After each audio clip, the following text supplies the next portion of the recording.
sure the question that's in everyone's mind right now is, Jake, why are you driving a base model Fit? Happy Hanukkah to me, this is my new car.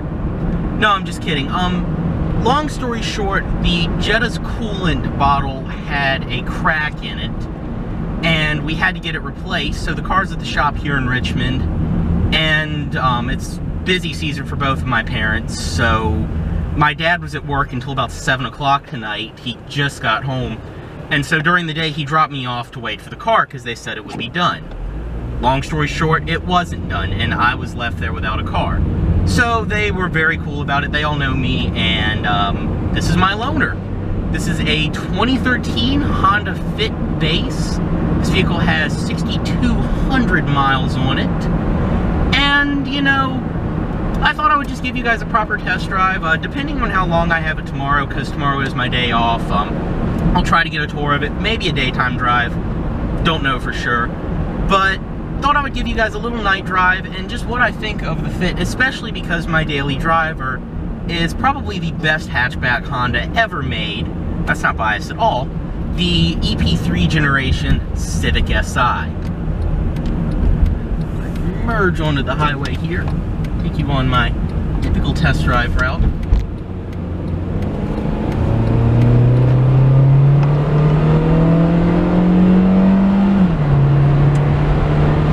And there's 60. So yeah, this thing is definitely not quick, but it's weird because it doesn't feel slow. I can see what a lot of reviewers mean. Suspension is definitely floaty. The steering is pretty spot on, but it's definitely not like my SI. Like, I'm definitely having to kind of take a step back here in this review because this car is nothing like my SI. This is not even a sport. This is basically the welcome to Honda car, as Kyle Liberty put it. But for what it is, not bad. This is not a bad car. The first thing I will say, and this was the first thing I've noticed, because I've driven a first generation Sport automatic very briefly, and then I've driven a pre-refresh, see it downshifted there, this is a great transmission, but I've driven a pre-refresh Sport with a 5-speed second generation, and this is the post-refresh base model automatic. Absolutely nothing changes performance-wise between the Sport and base. This car really needs blind spot mirrors, which I'm used to for my Civic. But for what it is, it's not a bad car. I mean, we're on the highway right now, going about 60 and revving right at 2 grand, so it definitely is a little bit of a higher revving car, but it revs lower than my Civic. Highway ride, though, very nice. And, you know, like I was going to before, transmission in this car is so Honda. It reminds me so much of my old Accord.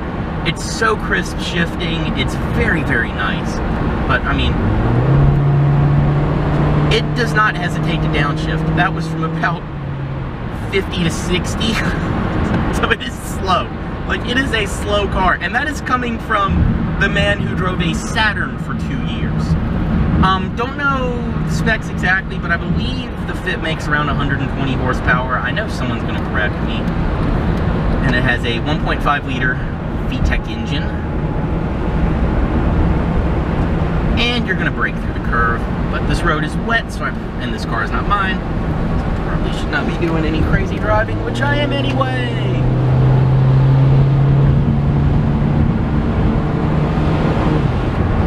Will hold on to gears too. It is nice.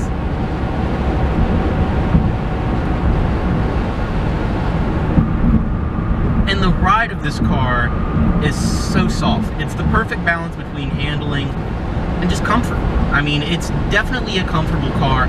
I think my biggest gripe with this car is I'm tall. I'm about 6'2", 6'3", and this seat, I don't think you can adjust the height. I've only been driving this car at night. I've had it for an hour tops, and I can't figure out how to adjust the height. I don't think you can in the base model. So the way I'm sitting, the steering wheel is all the way up. I can barely see above 40 miles an hour, maybe 50 on the gauges. Like, I kind of have to sit back and look down because I do sit forward a little bit when I drive.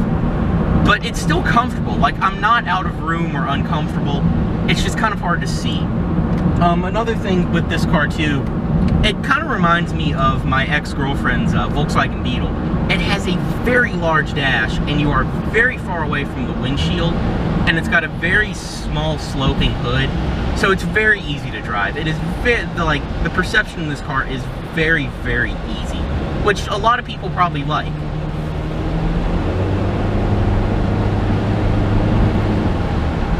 And this is definitely not a car you're going to get in trouble for speeding in. Like, my SI, this is a 35, I blow 50 through here all the time. I'm barely doing 40 in this car, and it feels the same.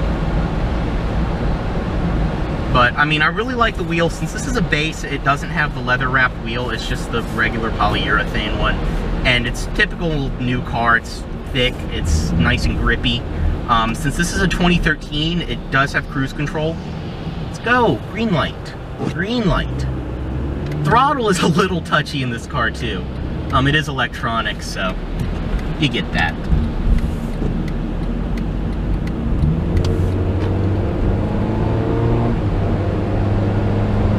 But I mean, just for around town, which is what a lot of my driving actually is, I could see one of these being a great car. And Stick Shift Snob Jake here is actually saying, I wouldn't mind one of these with the auto. It's not that bad. It's not nearly as bad as I was expecting. And I mean, these are insanely reliable cars. The alignment's a little off in this one. And you can click it down into 1 and 2 and 3. And it doesn't have a D4 actually. But it does do something that all Hondas should have always done. My Accord, when I would go straight from park to drive, it would stop at D3. This is like a regular car. It stops at D4. I don't know why Honda always did that. Once again, this person is sitting at a green light.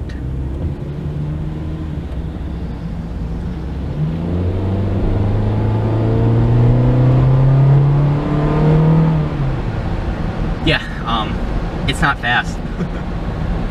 I'd say actually my friend's 2001 Civic EX with the automatic is probably quicker than this car, and that's a slow car.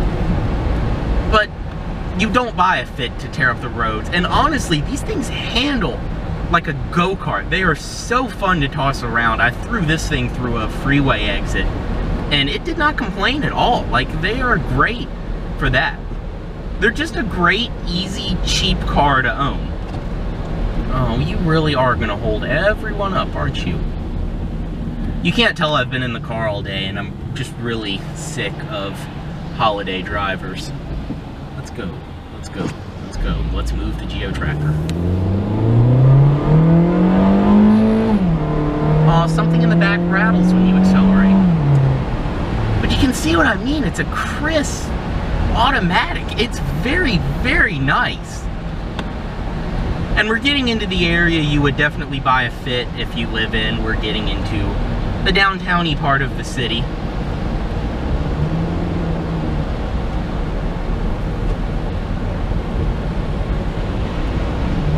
And this is a good test too, because these roads are not in good shape. And so far, this car actually soaks up the bumps.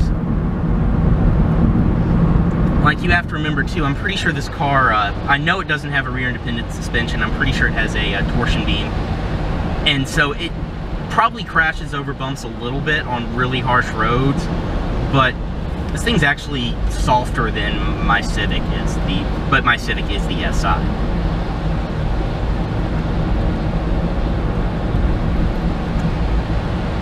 And of course, being the 2013 base model, this one does have ABS, and surprisingly it does have, whoa, ABS almost just saved me there, but I didn't need to use it. But surprisingly, it does have traction control too, which I thought you had to get a Sport to get, but this one does have traction control. But I did trigger the ABS earlier. I pulled up at my house, and there was a wet pile of leaves in the street that I ran over and hit the brakes as I ran over, and I could feel that ABS kick in, so works very, very well.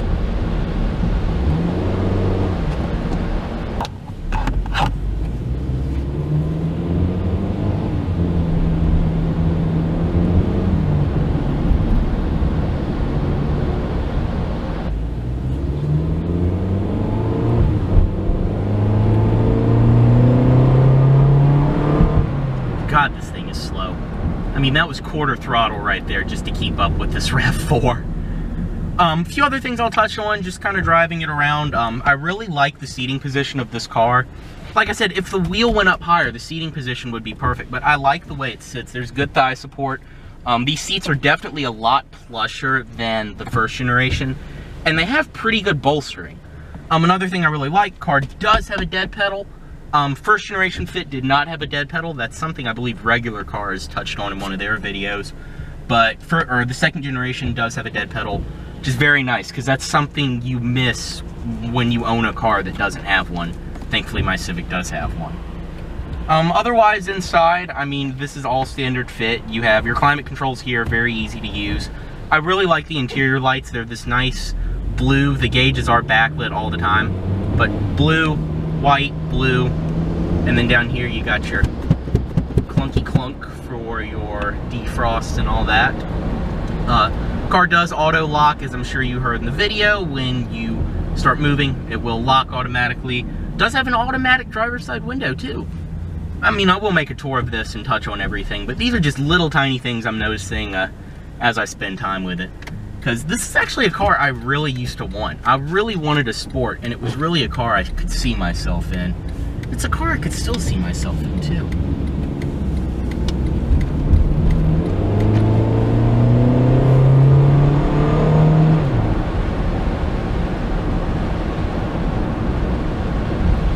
But yeah, it definitely handles the very shitty roads of this city. There's no other way to put it. It handles them very nicely.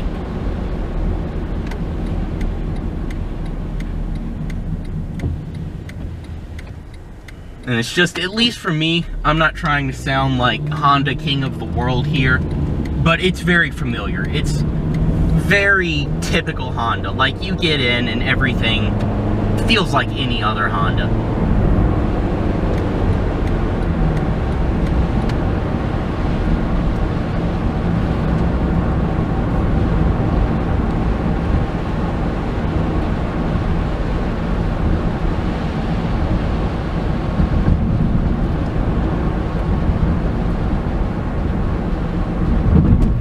Oh wow, I just hit very minor train tracks going 40 in this car, and it was just, so it's very soft. I mean, I know I keep saying that, but it's very nice. Honda did a very good job with the tuning of this car.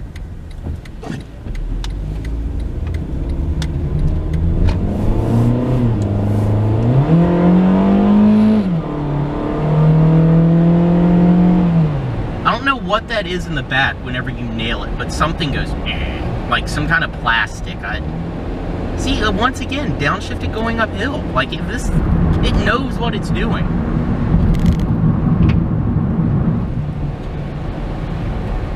And another thing I will say is, the first generation Fit had a lot of road noise. The pre-refresh second generation still had a fair amount of road noise.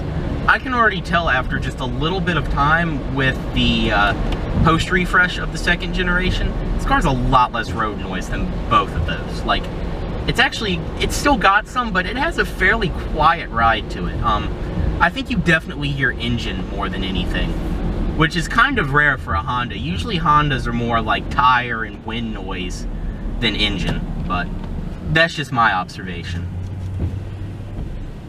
Brakes are good too, considering you have rear drums.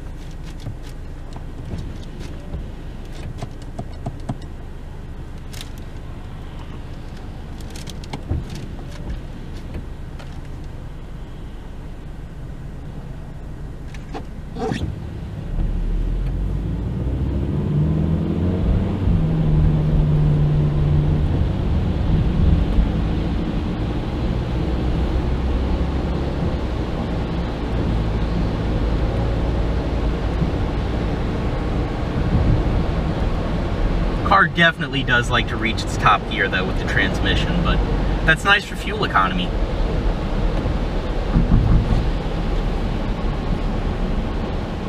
And you actually too, which again I'll show in the tour, you do get your little instant MPG thing here, which, I mean, working at a dealership, I drive a lot of cars that have things like that. This is actually one of the least annoying ones I've ever been around. Like, I've seen ones that will fluctuate all the time, but this one's kind of just like, hey, I'm here.